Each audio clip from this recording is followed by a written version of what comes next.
บายดีสบายดีเบิดสุคนพี่น้องจ๋ายินดีต้อนรับเข้าสู่ช่องสลอยเด้อพี่น้องเนาะหลังจากที่ได้ไม้มาแล้วก็สร้างกำลังเซาะกบพี่น้องเตรียมสิเฮ็ดห้าวบอนเกยเนาะเฮ็ดห้าวใส่เกยเริ่มเป็นหูเป็นห่างขึ้นมาแล้วเนาะเพราะคันใดนี่บ่ทันแล้วเด้อพี่น้องเนาะเรามาตั้งใส่ซื่อยังไม่ได้ตอกเลยยังเอามาตั้งได้ย่างขึ้นย่างลงก่อนเนาะ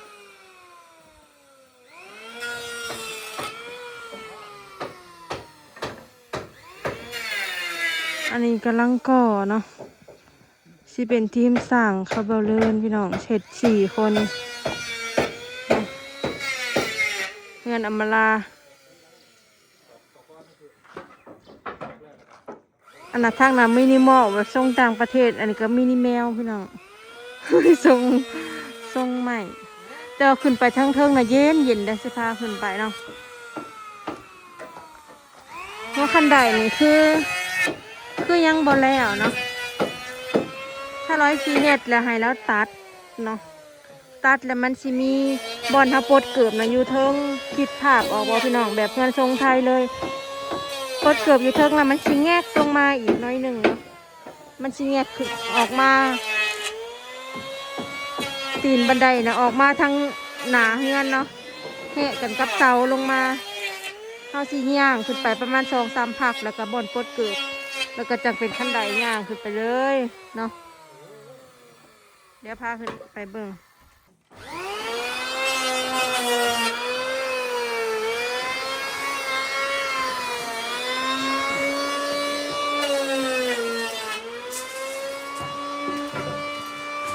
ขึ้นมาแล้วก็เย็นเนาะ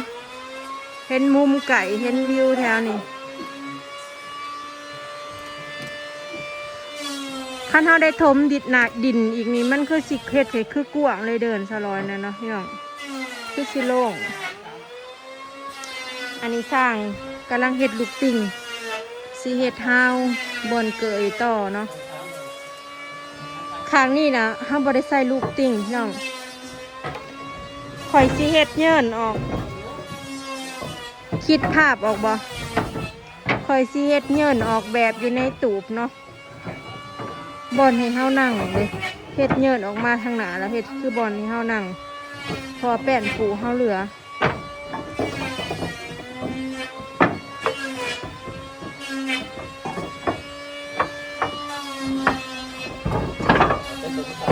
อันก็สิเป็นซีบอนเขาทาย่อยปัดลมอันนี้ก็สิเป็นสีหนามันสีเทาสีทาใหม่มันสีหนาปัดลมสีปัดลมสีหนาอันใหม่อันสีขาวอะไรนี่พี่น้องเดี๋ยวให้บ่ออยเป็นมือกล้องเดี๋ยวสิพาทัวร์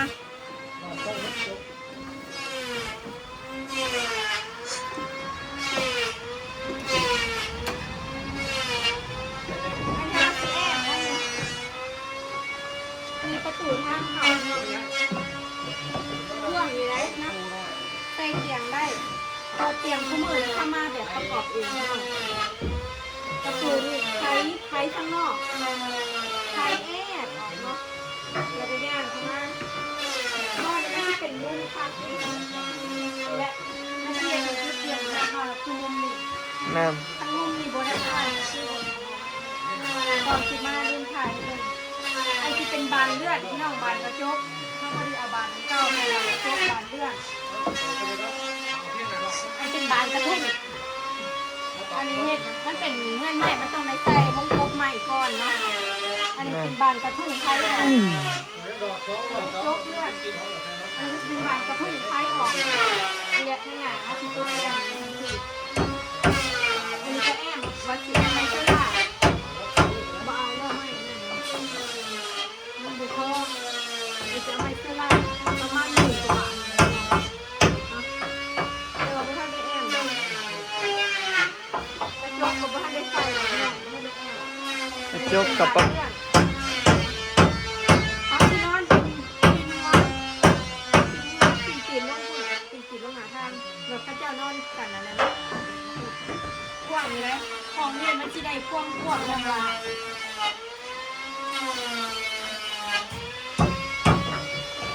ห้องนี้สิกว้างกว่าเพราะว่ามันยับออกมาแตกเสามันลาย เป็นมุมเลย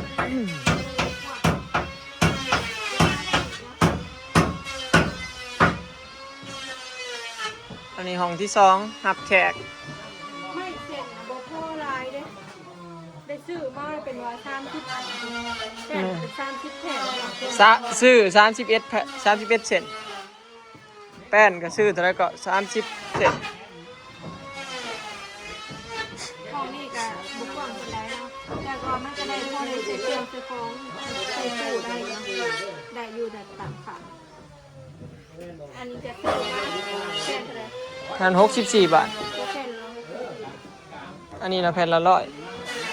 อันนี้แพง อันนี้หน่อยแพงกว่าขอบมันเนี่ย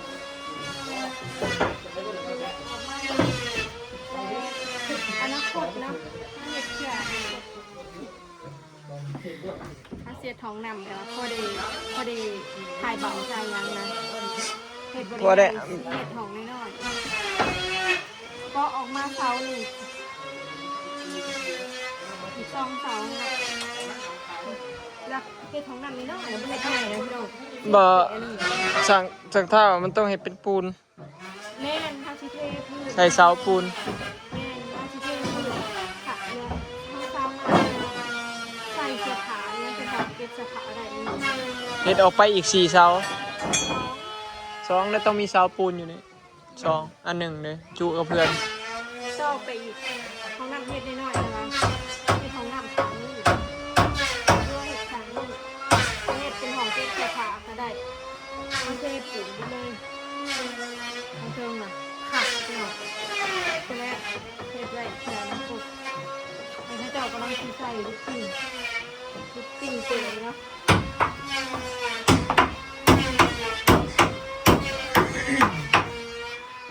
อัปเดตบ้านพี่น้อง เอาหาสนิทบ่ เอาสั่งแล้วว่าเอาห่างจะได้บ่จักแล้ว แบบได้งามกับสั่งท่าจัดไปแล้ว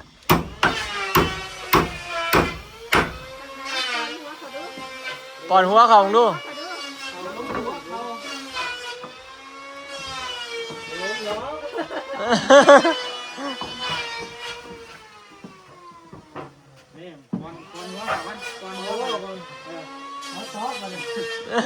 เอาตอกมานี่ ถ้าจิทาสีเลย อาชีดำพี่น้องมันสีเงางาม เลยเท่าก็สวยแล้ว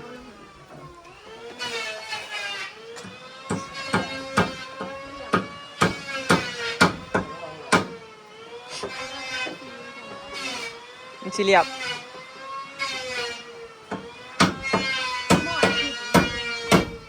หมอกินแต่เปลือกมันแล้ว พอเขาทาสีไม่ใช่หมดเลย บ่มันทาสีมันกินมีน้ำมันอยู่ในทาสี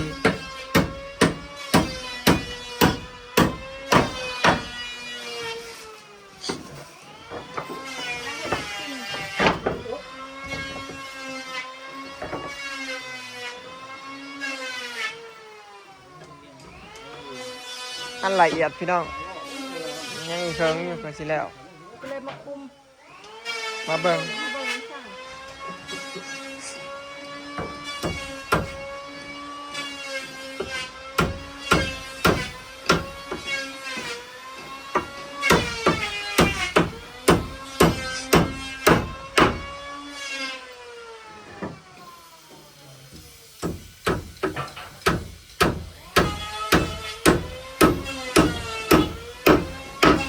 เรื่องตอกไว้ใจปุสั่งปุถนัดตอก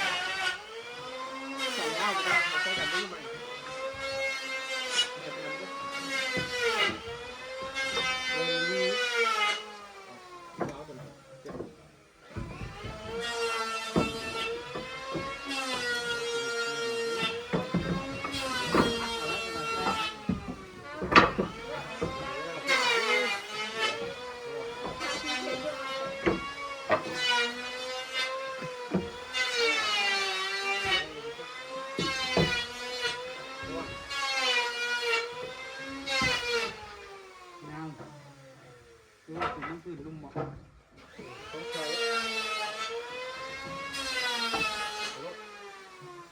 ะมาณนี้พี่น้อง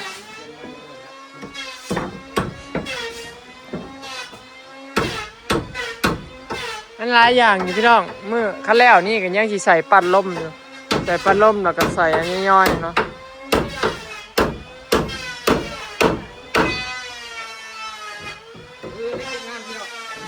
ฮะ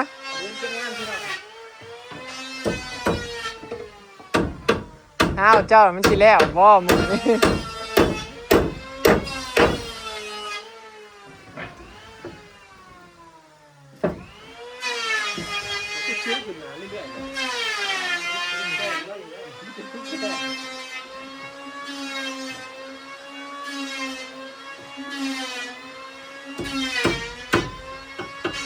ทั้งหลุมก็กำลังกบใหม่เนาะจะแบ่งแผนกกัน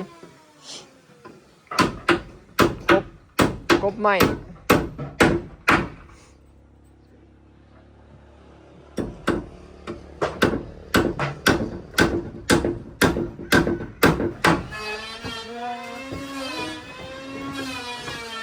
เอามาตรงได้สร้างปุ๊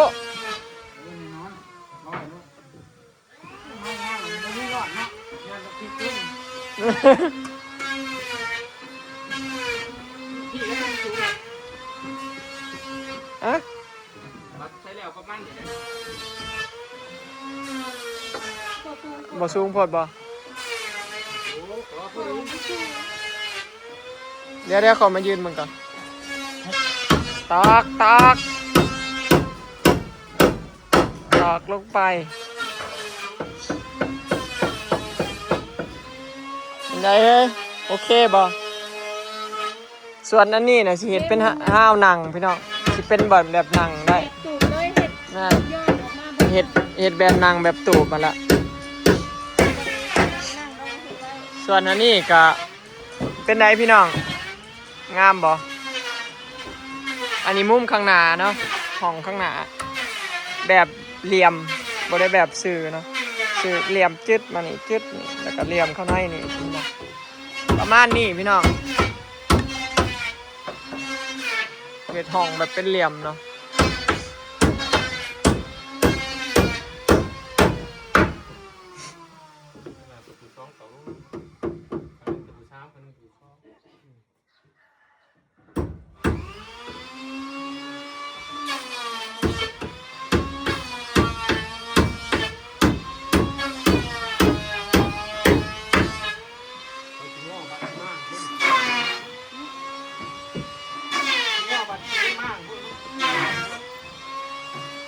เพื่ออยากได้อันใหม่บ่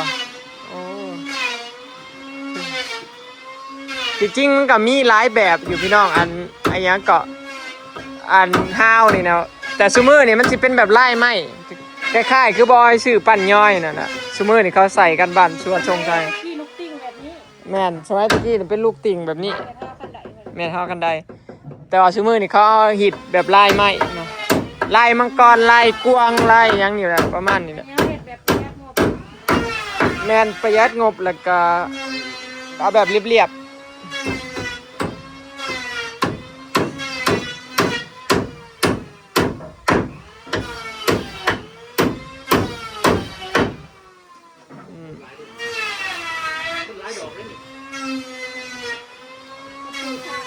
ตอกแล้วตอกอีก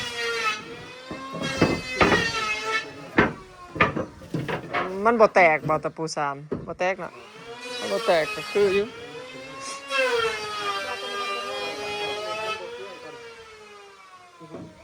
ถ้าเบิ่งเด้อพี่น้องบัดใส่ห้าวแล้วสิงามบ่เดี๋ยวสิลงพาไปเบิ่งทั้งหลุมเนาะว่าใส่แล้วมันสับงามจำได้พอเอาคันไดมาใส่แล้วล่ะรู้สึกว่างามขึ้นเนาะพี่น้องคือเลยเนาะพอมีคันไดแล้ว พอบันไดมาใส่แล้วรู้สึกว่าคือแล้วเริ่มงามขึ้นเรื่อยๆแล้วเนาะบันไดก็ยังบ่ทันได้เฮ็ดดอกเอามาก่ายไว้ขึ้นซื่อๆเนาะจริงๆคันไดมันต้องได้ตัดอีกมันต้องความสูงประมาณนี้มันสิมีขาขึ้นบอลเหยียบผนักขึ้นอีกทีเนาะส่วนตอนนี้สร้างก็เฮ็ดห้าวอยู่ผู้ที่สองคนก็กบใหม่เป็นอะไรพี่น้องห้องนอนบอยข้างหน้างามบ่มุมนี้เนาะทรงนี่งามบ่ เฮ็ดแบบทรงเหลี่ยมเนาะมันยังเบิ่งบ่ออกปานใดพอยังบ่ได้บัดพุ่นเนาะที่เห็นคักว่ามันเป็นอะไรรูปทรงมันอะไรเนาะเป็นแต่โครงหางนั่นยังบ่อยากงามปานใดแต่ว่าได้ตามแบบที่บอยอยากได้เลยพี่น้องพอดีเลยเนาะบอยคิดว่าอยากได้แบบนี้แหละพอดีตรงตามแบบที่เราอยากได้เลยอันนี้เป็นห้าพนักเนาะ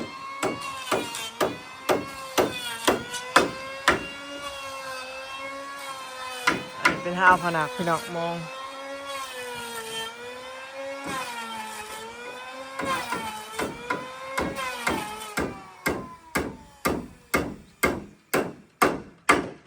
สูงพอดีอยู่บ่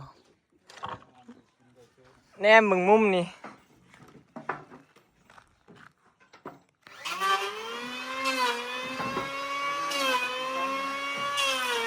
คือมันคือแนมมึงทั้งลุมมันจะคือสูงๆเนาะ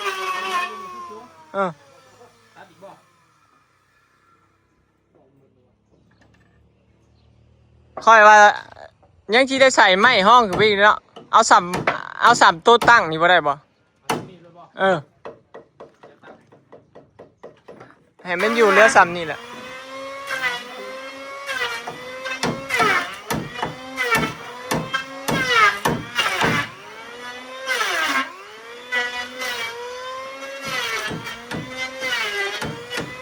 เพราะว่ามันยังสีมีอีกเส้นหนึ่งเด้เนาะพี่น้องมันยังมีอีกเส้นหนึ่งมันสีสูงขึ้นไปกว่านี้เด้อันซ้ำนี่เนี่ยพอดีอยู่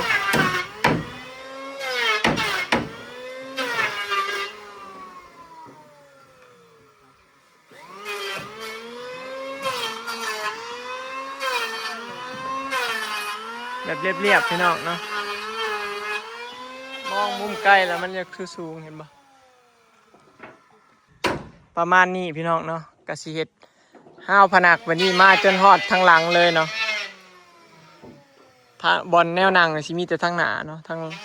มานี่ก็เป็นห้าวผนักคือกันเบิดเลยเนาะโอเคเนาะพี่น้องคลิปนี้ก็สิขอเก็บภาพบรรยากาศให้ซ้ำนี้เด้อเนาะพี่น้องอัปเดตบ้านเนาะวันนี้สร้างมาเห็นงานเนาะเมื่อวานนี้เพิ่นหยุดไปเนาะเดี๋ยวสิแล้วยามใดก็จะ